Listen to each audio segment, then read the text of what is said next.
Bismillahirrahmanirrahim. Assalamualaikum warahmatullahi wabarakatuh.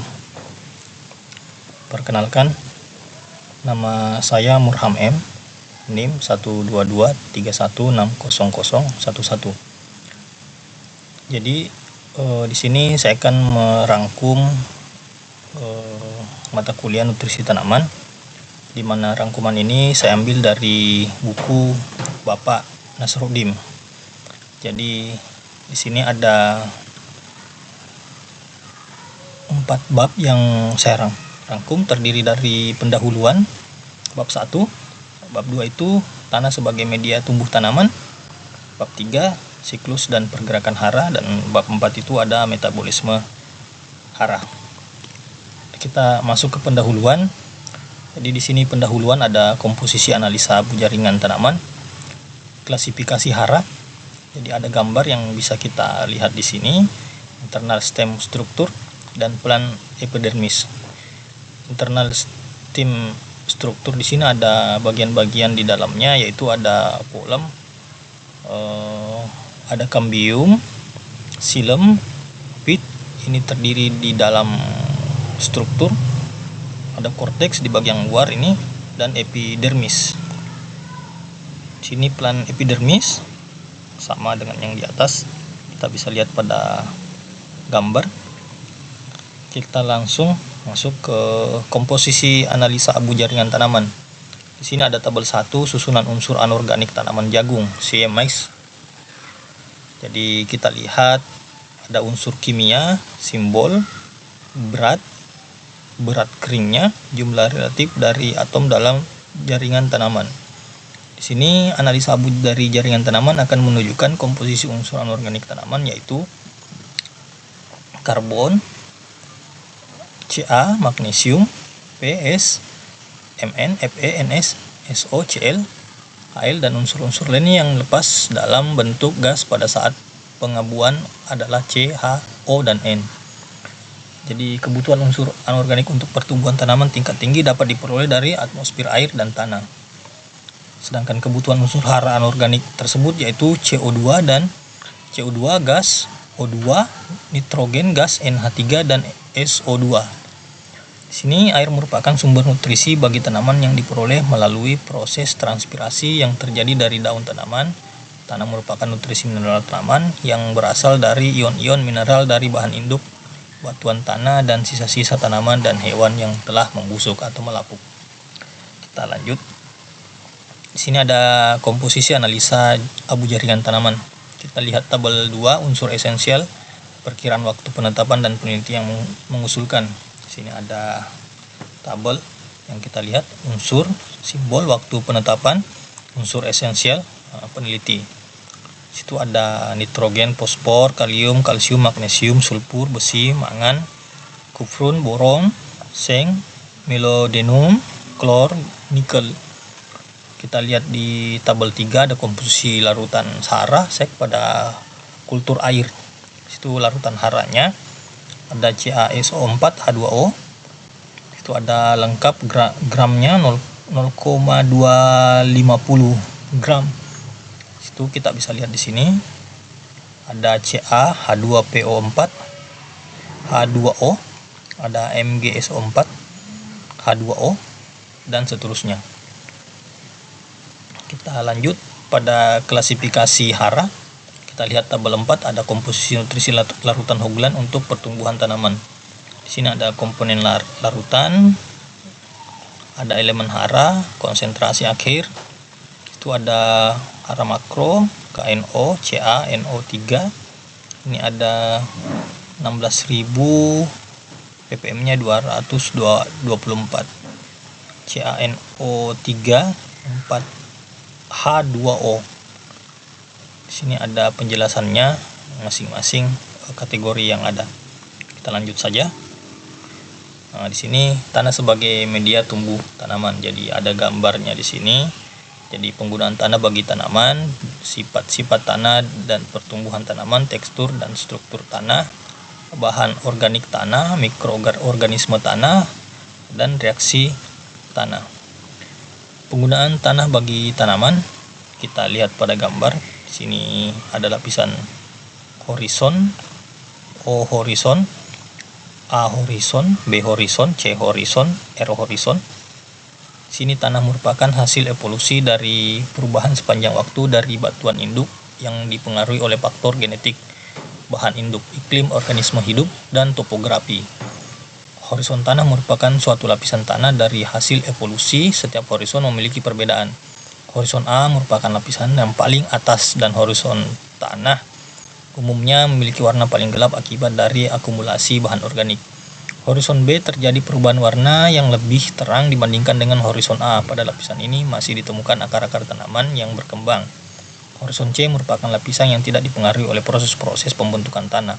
Umumnya terdiri dari sedimen dari batuan induk, di bawahnya R horizon. Pertumbuhan dan produksi tanaman merupakan fungsi dari faktor-faktor tumbuh yang meliputi lingkungan tanah, iklim, pengelolaan, dan lain-lain. Genotipe G terdiri atas jenis tanaman, varietas, dan teknis budidaya. Terdiri atas cara, alat, dan sebagainya, sehingga persamaan rumus dapat ditulis menjadi Y sama dengan F, E, G, T. Sehingga melalui persamaan ini, tanah merupakan salah satu faktor tumbuh dari lingkungan tanaman yang memiliki peranan sangat penting dalam proses pertumbuhan dan produksi tanaman. Sifat-sifat tanah dan pertumbuhan tanaman. Di sini kita bahas sifat-sifat tanah dan pertumbuhan tanaman. Kita lihat pada gambar 2 struktur agregat tanah. Di situ ada gambar granular, prisma, ada pasir, ada debu. Jadi ini macam-macam bentuk-bentuk atau sifat-sifat tanah ya. Sini ada gambar 3 tekstur menurut USDA.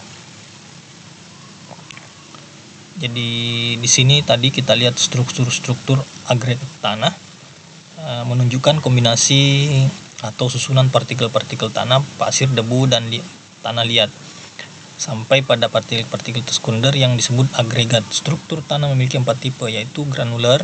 Tadi ada contoh gambar granular, horizon, prima, horizon B, balok, horizon B, dan lempeng. Ini tekstur tanah merupakan keadaan tingkat kehalusan tanah yang terjadi karena terdapatnya perbedaan komposisi kandungan fraksi pasir, debu, dan liat yang terkandung dalam pada tanah. Penentuan tekstur tanah dilakukan dengan menggunakan segitiga tekstur yang bertujuan untuk menentukan kelas tekstur tanah. Terdapat 12 kelas tekstur tanah yang dibedakan oleh jumlah persentase ketiga fraksi tanah USDA. Kita lanjut. Jadi sifat-sifat tanah dan pertumbuhan tanaman itu terdapat 2 tingkat pembentukan agregat tanah menurut Gedroitz, yaitu koagulasi koloid tanah, pengaruh Ca++ ke dalam agregat tanah mikro, sementasi pengikat agregat mikro ke dalam agregat makro. Kita lihat gambar di situ. Bahan organik tanah, CO2 karbohidrat, selulosa protein, lignin, humus. Ada gambar 4. Jadi mineralisasi dan humifikasi bahan organik merupakan proses kimia yang terjadi dengan bantuan enzim dari mikroorganisme seperti bakteri, actinomycetes, fungi, dan sebagainya. Jadi kita lihat tanah produktif memiliki sifat-sifat fisik, kimia, biologi, dan kimia yang baik. Tanah umumnya mengandung air 25%, udara 25%, dan bahan organik sebanyak 5%. Sedangkan mineralnya itu 45%. Bahan organik berasal dari sisa-sisa tanaman dan hewan yang telah melapuk, di mana sebagian perkembangan menjadi unsur yang relatif stabil dari sistem tanah berupa koloid tanah atau humus. Bahan organik tanah yang belum terdekomposisi menutupi tanah merupakan pelindung dari faktor-faktor perusak butiran tanah, terutama terpaan air hujan yang jatuh pada permukaan. Dekomposisi bahan organik pada tanah terjadi melalui proses mineralisasi dan humifikasi dengan bantuan mikroorganisme tanah. Pada tahap dekomposisi, unsur karbon akan dibebaskan terlebih dahulu menjadi CO2 pada keadaan anaerob atau menjadi gas metan atau menjadi gas meta, asam organik, alkohol dalam kondisi anaerob. Di sini ada mikroorganisme tanah. Kita lihat bakteri penyubur tanah di situ pada gambar. Itu ada bakterinya.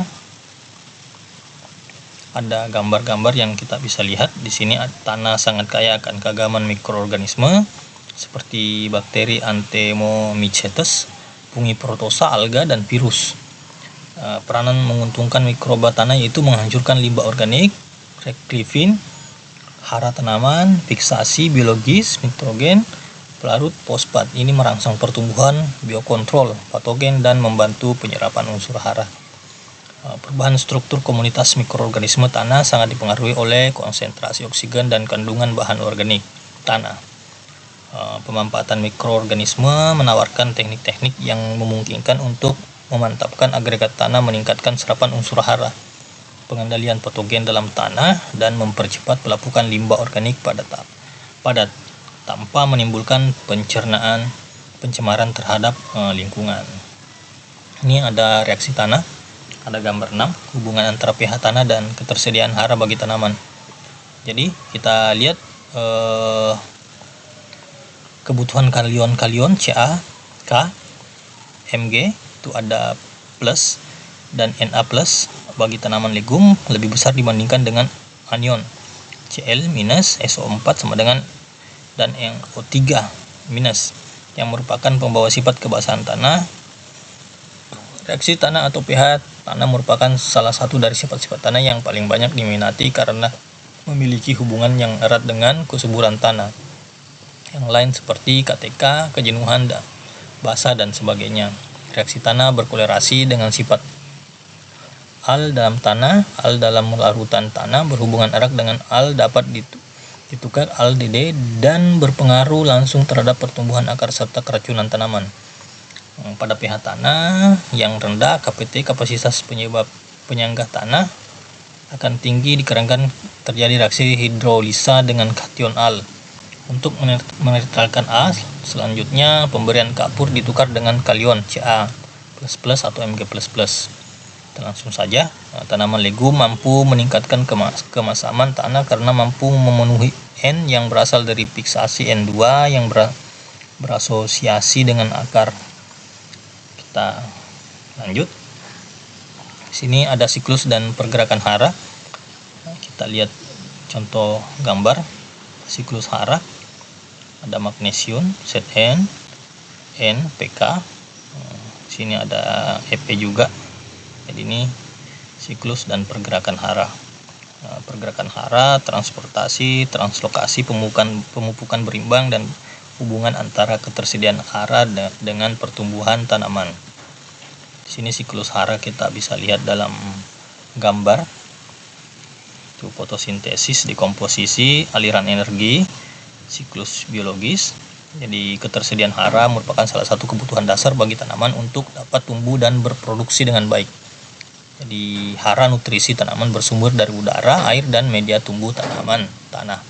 Hara yang terdapat dalam tanah terutama berasal dari pelapukan batuan dasar dan bahan organik dari dekomposisi bisa tanaman dan juga hewan. Hara yang diserap oleh tanaman selanjutnya melalui berbagai proses fisiologi diubah menjadi senyawa organik, penyusun tubuh tanaman, atau disimpan dalam bentuk cadangan asimilat pada akar, batang, daun, bunga, dan buah. Jadi hasil dari dekomposisi akar terurai secara bertahap dan ditransformasi menjadi bentuk hara yang tersedia bagi tanaman dan kemudian diserap kembali oleh tanaman. Kita lanjut. Jadi siklus hidrogen merupakan salah satu nutrisi utama tanaman yang terutama bersumber dari air yang diserap oleh tanaman dari dalam tanah melalui akar atau melalui stomata daun. Jadi di sini kita lihat gambar di sini. Ada airnya. Ini daur oksigen respirasi menghasilkan CO2 di sini ada industri tumbuhan menyerap CO2 menghasilkan fotosintesis O2. Jadi siklus oksigen terkait langsung dengan proses respirasi aerobik dan fotosintesis.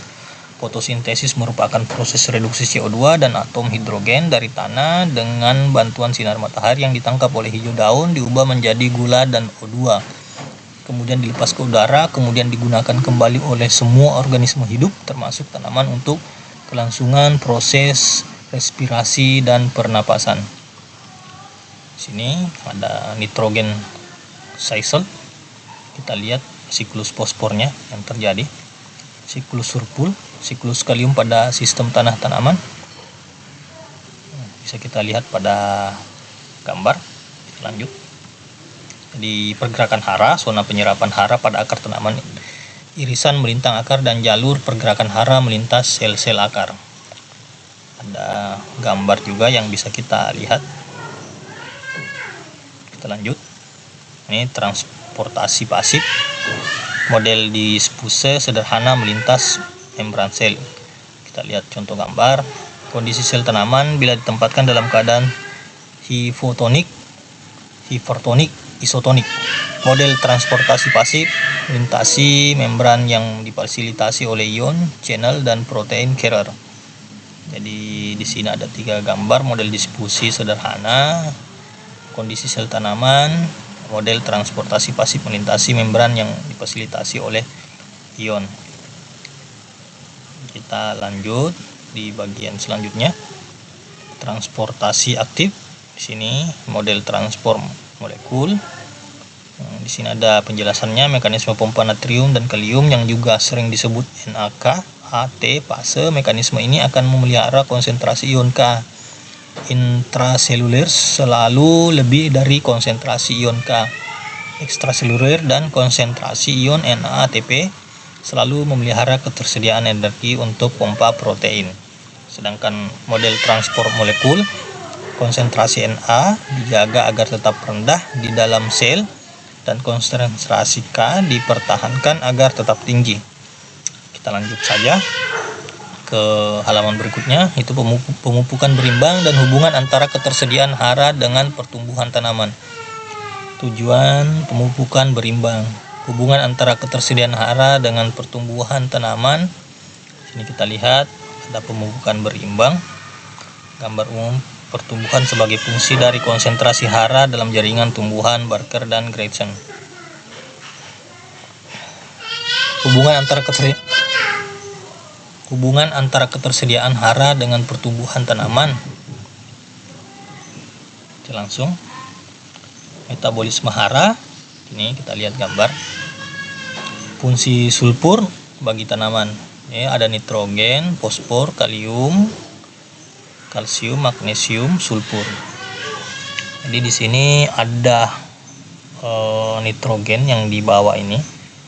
Ada akar pada tanaman, ada buah, daun, dan ada sinar matahari untuk membantu proses pembentukan hijau daun. Di sini kita lihat nitrogen. Nitrogen ini merupakan nutrisi hara yang paling cepat mengalami proses metabolisme dalam jaringan tumbuhan dan paling cepat menurun jumlahnya khususnya pada lahan-lahan pertanian intensif. Unsur hara ini berperan dalam penyusunan asam amino, protein, asam nukleat, enzim, dan sebagainya. Kita lihat serapan dan translokasi nitrogen. Penyerapan nitrogen, tanaman dan organisme lainnya memerlukan nitrogen untuk sintesis protein. Translokasi nitrogen, setelah diserap nitrogen harus didistribusikan ke seluruh tanaman. Ini dilakukan melalui xilem, sistem pembuluh tanaman yang membawa air dan nutrisi dari akar ke bagian atas tanaman. Kita lihat langsung ke metabolisme nitrogen ini. Ada penyerapan nitrogen. Organisme hidup seperti tanaman, bakteri, dan hewan memerlukan nitrogen untuk sintesis protein asam nukleat. Di sini ada asimilasi nitrogen. Setelah diserap dari nitrogen, itu diubah menjadi bentuk organik yang dapat digunakan oleh organisme. Proses ini melibatkan serangkaian reaksi biokimia yang menghasilkan senyawa-senyawa seperti asam amino dan base nitrogen. Metabolisme asam amino. Asam amino ini adalah unit pembangun protein organisme menggunakan nitrogen dari asam amino untuk sintesis protein yang diperlukan untuk struktur sel, enzim, dan fungsi-fungsi biologis lainnya.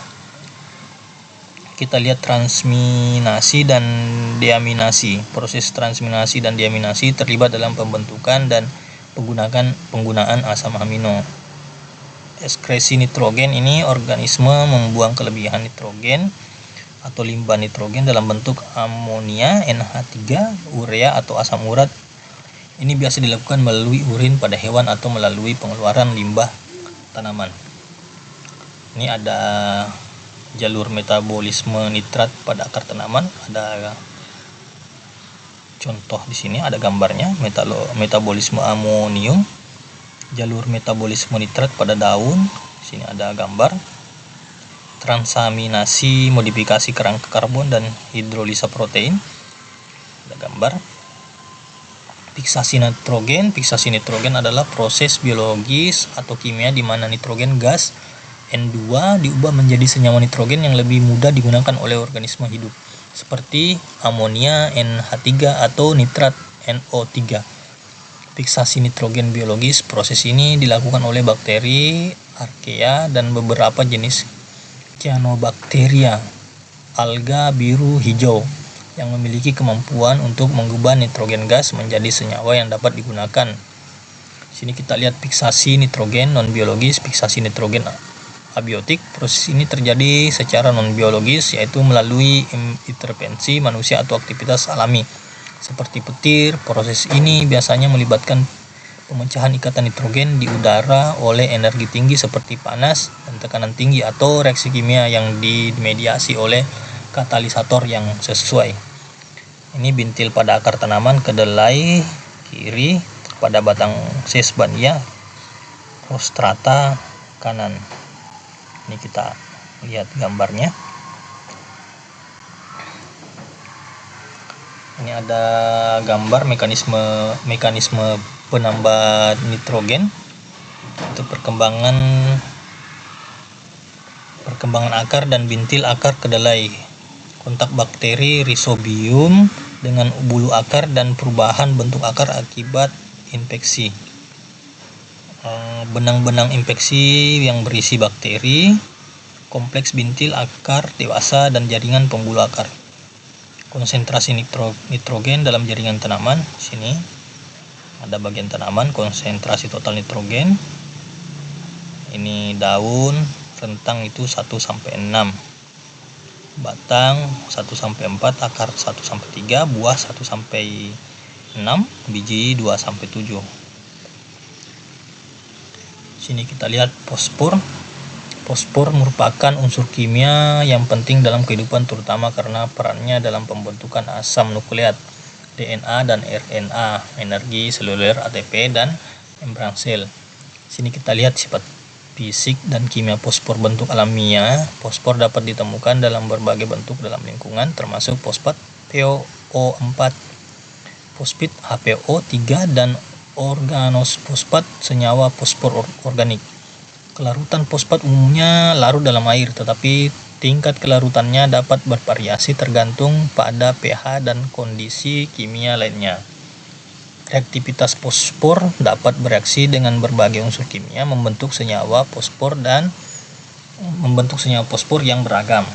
Transformasi fosfor, penyerapan fosfor oleh tanaman, siklus fosfor dalam tanah, siklus fosfor dalam ekosistem, pemulihan fosfor, ketersediaan fosfor dalam tanah. Jadi di sini kita lihat transformasi fosfor itu ada penjelasannya masing-masing. Dari penyerapan fosfor oleh tanaman, siklus fosfor dalam tanah, siklus fosfor dalam ekosistem, pemulihan fosfor, dan ketersediaan fosfor dalam tanah.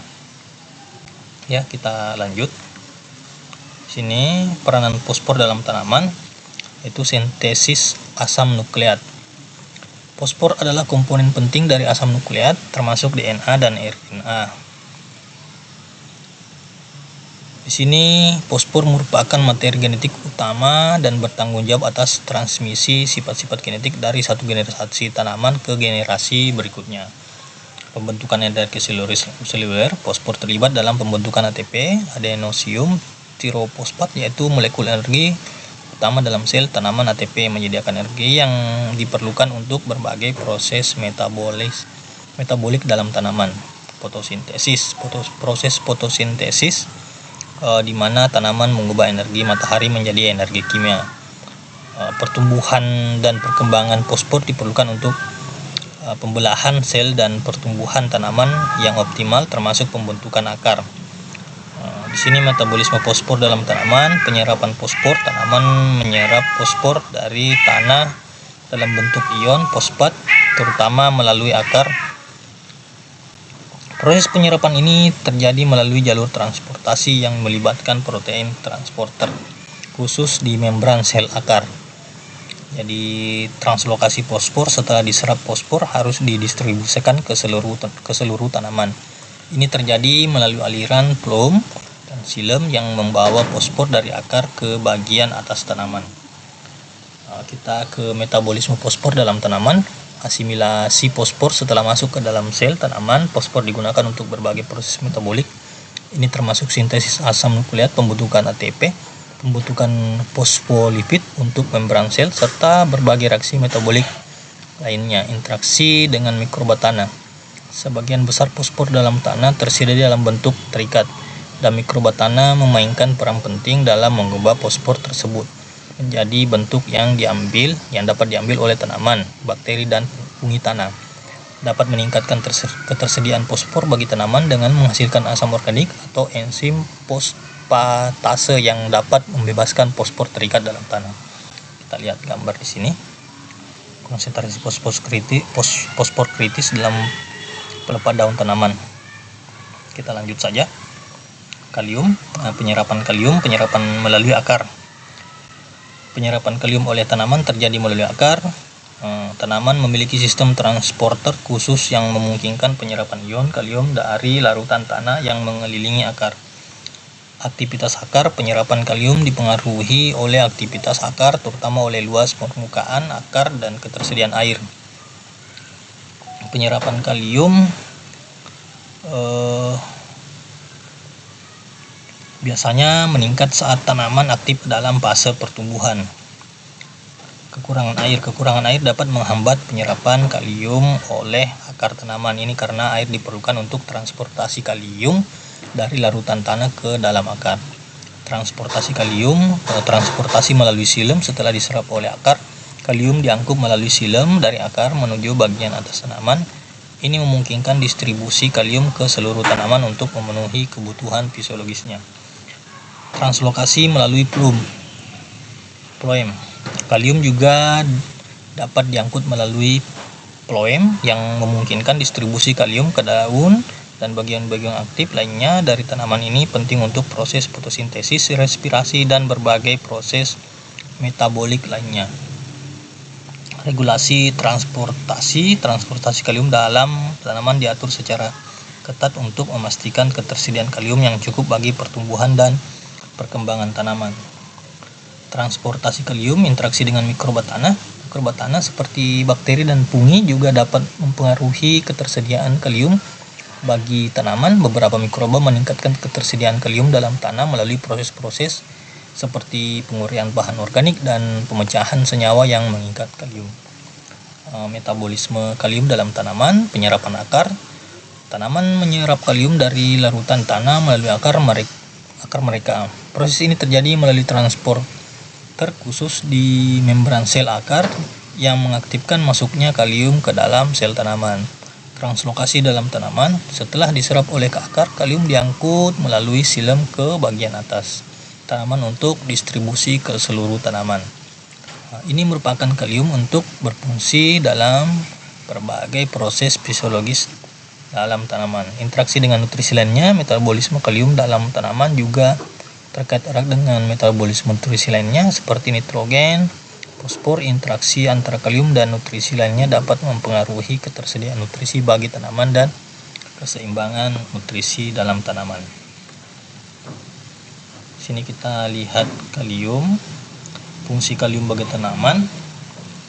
Itu berperan dalam menjaga tekanan osmotik sel tanaman yang mempengaruhi keseimbangan air dan nutrisi dalam sel.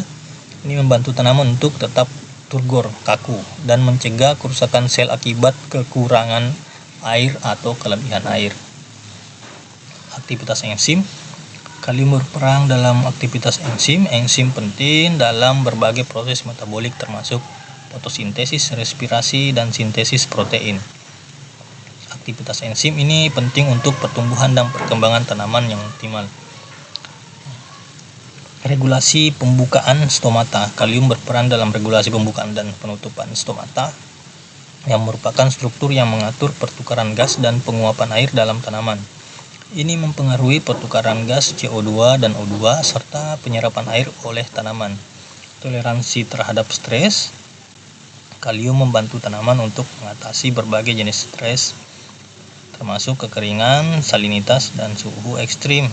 Ini karena kalium mempengaruhi ketersediaan air dalam tanaman dan mengurangi efek negatif stres lingkungan pada pertumbuhan dan perkembangbiakan tanaman. Ini ada gambar konsentrasi kalium dalam jaringan tanaman dan gejala definisinya. Transportasi kalium. Kalsium. Tadi itu kalium, kita bahas lagi kalsiumnya, Ca. Transportasi kalsium, translokasi melalui xilem. Setelah diserap oleh akar, kalsium diangkut melalui xilem dari akar menuju bagian atas tanaman. Ini memungkinkan distribusi kalsium ke seluruh tanaman untuk memenuhi kebutuhan fisiologisnya. Fungsi dalam sel. Di dalam sel tanaman, kalsium berperan dalam berbagai proses fisiologis, termasuk pembalahan sel, perpanjangan sel, pembentukan dinding sel, pembalahan sel, aktivasi enzim, dan transduksi sinyal sel. Pembentukan dinding sel. Kalsium merupakan komponen penting dalam matriks pektin dalam dinding sel yang memberikan struktur dan kekuatan kepada sel tanaman. Kalsium juga berperan dalam pembentukan dan pengaturan pengendalian dinding sel. Regulasi transport ion. Kalsium juga berperan dalam regulasi transport ion di dalam sel. Ini termasuk pengaturan keseimbangan ion dan osmosis dalam sel serta pengaturan aliran air dan nutrisi melalui plasmodesmata antara sel. Penyerapan kalsium. Penyerapan melalui akar. Penyerapan kalsium oleh tanaman terjadi melalui akar mereka. Akar tanaman memiliki sistem transportasi khusus yang memungkinkan penyerapan ion kalsium dari larutan tanah yang mengelilingi akar. Aktivitas akar. Aktivitas akar ini termasuk pembelahan sel, perkembangan akar, dan metabolisme akar. Secara umum, mempengaruhi kemampuan tanaman untuk menyerap kalsium dari tanah. Akar tanaman yang sehat dapat aktif akan lebih efisien dalam menyerap kalsium. Faktor-faktor lingkungan. Ini faktor-faktor lingkungan seperti pH tanah, ketersediaan air, dan komposisi tanah dapat mempengaruhi ketersediaan air dan komposisi tanah dapat mempengaruhi ketersediaan kalsium bagi tanaman dan kemampuan akar untuk menyerap. Kita lanjut. Fungsi kalsium dalam tanaman yaitu pembentukan struktur seluler, pertumbuhan sel, regulasi tekanan osmotik, transduksi, sinyal regulasi pembukuan dan penutupan stomata, metabolisme kalsium dalam tanaman, penyerapan, translokasi, interaksi dengan nutrisi lainnya, deposisi. Di sini ada gejala defisiensi tanaman terhadap kalsium, itu ada gambar, kita lihat. Magnesium, pembentukan klorofil. Magnesium adalah komponen utama dalam molekul klorofil yang merupakan pigmen hijau yang ditemukan dalam kloroplas tanaman. Klorofil memungkinkan tanaman untuk menangkap energi cahaya matahari dan memulai proses fotosintesis. Aktivasi enzim. Magnesium berperan sebagai kofaktor untuk banyak enzim dalam tanaman. Ini penting untuk proses-proses metabolik seperti pembentukan protein dan sintesis DNA. Magnesium, stabilitas membran sel. Magnesium membantu menjaga stabilitas membran sel dalam tanaman, yang penting untuk integritas struktural dan fungsional sel. Distribusi magnesium pada tanaman. Itu distribusi magnesium pada tanaman ada daun, batang, biji buah, dan akarnya. Jadi daun itu magnesium secara khusus terkonsentrasi di daun tanaman karena merupakan komponen utama dalam klorofil. Sedangkan batang, magnesium juga ditemukan dalam jumlah yang signifikan dalam jaringan batang tanaman. Ini membantu menjaga stabilitas struktur sel dalam membantu transport zat-zat penting antara akar dan daun. Begitu juga biji dan buah. Magnesium juga terdistribusi di biji dan buah tanaman. Ini penting untuk pertumbuhan dan perkembangan biji serta untuk kualitas dan kuantitas hasil tanaman. Akar, meskipun konsentrasinya mungkin lebih rendah daripada di daun, magnesium juga hadir di akar tanaman. Ini penting untuk fungsi akar yang sehat dan penyerapan nutrisi lainnya dari tanah. Ini ada gejala defisiensi magnesium pada beberapa tanaman. Kita lihat di sini gambar. Kita next. Sulfur. Jadi kandungan total sulfur pada bagian vegetatif tanaman bervariasi antara 0,1% sampai 2% dari berat kering tanaman, 0,03 sampai 0,6 mmol S per G berat kering. Penyerapan sulfur dalam tanaman, pertukaran ion sulfur dalam bentuk sifat SO4 diserap oleh akar tanaman melalui pertukaran ion dengan ion lain dalam tanah seperti nitrat dan fosfat. Transportasi pasif, penyerapan sulfur juga dapat terjadi melalui transportasi pasif di mana sulfat bergerak dari konsentrasi tinggi di tanah dan konsentrasi rendah di dalam akar tanaman. Transportasi sulfur dalam tanaman, xilem dan phloem. Setelah diserap oleh akar, sulfur dapat diangkut melalui xilem dan phloem ke bagian-bagian lain dari tanaman. Xilem membawa sulfur dari akar ke bagian atas tanaman, sementara phloem membawa sulfur ke daerah-daerah yang membutuhkan seperti daun dan buah. Protein transport, sulfur juga diangkut dalam bentuk asam amino sistein yang merupakan salah satu komponen utama protein. Protein mengandung sistem sistein dihasilkan di berbagai bagian tanaman dan digunakan untuk berbagai fungsi struktural dan metabolik. Penyimpanan, sulfur juga dapat disimpan dalam bentuk senyawa cadangan seperti glutathione yang berfungsi sebagai antioksidan dan terlibat dalam detoksifikasi senyawa-senyawa beracun dalam tanaman. Ini kita lihat faktor-faktor yang mempengaruhi penyerapan dan transportasi sulfur dalam tanaman. Itu ada ketersediaan sulfur dalam tanah. Ketersediaan sulfur dalam tanah ini terutama dalam bentuk sulfat mempengaruhi tingkat penyerapan oleh akar tanaman.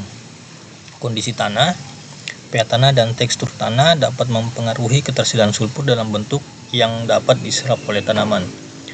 Kondisi lingkungan, faktor-faktor seperti suhu, kelembaban, cahaya juga dapat mempengaruhi laju penyerapan dan transportasi sulfur dalam tanaman. Kita lihat metabolisme sulfur dalam tanaman, penyerapan sulfur. Sulfur dalam bentuk sulfat SO4 diserap oleh akar tanaman dari larutan tanah melalui pertukaran ion dengan ion lainnya. Transportasi pasif juga dapat terjadi di mana sulfat bergerak dari konsentrasi tinggi di tanah ke konsentrasi rendah di dalam akar tanaman. Reduksi sulfat itu setelah diserap oleh akar, sulfat diangkut ke bagian atas tanaman melalui xilem. Di jaringan daun, sulfat diubah menjadi senyawa-senyawa organik yang lebih kompleks melalui serangkaian reaksi yang melibatkan enzim-enzim spesifik. Reaksi ini melibatkan pengurangan sulfat menjadi senyawa-senyawa seperti sulfida S2 atau sistein. Pembentukan asam amino. Sistein adalah salah satu asam amino yang penting yang mengandung sulfur. Ini dihasilkan dari reaksi antara asam serin dan sisteina yang melibatkan gugus sulfuril SH. Asam amino sistein adalah prekursor untuk pembentukan berbagai protein dalam tanaman. Sulfur, metabolisme sulfur dalam tanaman, pembentukan senyawa sulfur lainnya, pemanfaatan sulfur dalam reaksi metabolik. Di sini kita lihat juga faktor-faktor yang mempengaruhi metabolisme sulfur. Itu ada ketersediaan sulfur dalam tanah dan air, faktor lingkungan seperti suhu, kelembaban, cahaya, regulasi genetik yang mengatur ekspresi gen-gen yang terlibat dalam metabolisme. Senyawa sulfur utama pada tanaman itu asam amino sistein. Asam amino ini mengandung gugus sulfhidril SH yang penting dalam pembentukan ikatan disulfida dalam protein. Sistein ini merupakan komponen kunci dalam struktur protein tertentu, berperan dan dalam fungsi enzim. Glutathione adalah senyawa tripeptida peptida yang terdiri dari asam amino, sistein, glisin, dan asam amino glutamat. Kita langsung saja ke interaksi antara sulfur dengan nutrisi mineral makro lainnya. Interaksi dengan nitrogen, interaksi dengan fosfor, interaksi dengan kalium, interaksi dengan magnesium, interaksi dengan kalsium, interaksi dengan karbon. Jadi itu tadi interaksi antara sulfur dengan nutrisi mineral makro lainnya. Ada beberapa bagian interaksi. Kita next. Sulfur, interaksi antara sulfur dengan nutrisi mineral mikro itu ada interaksi dengan besi.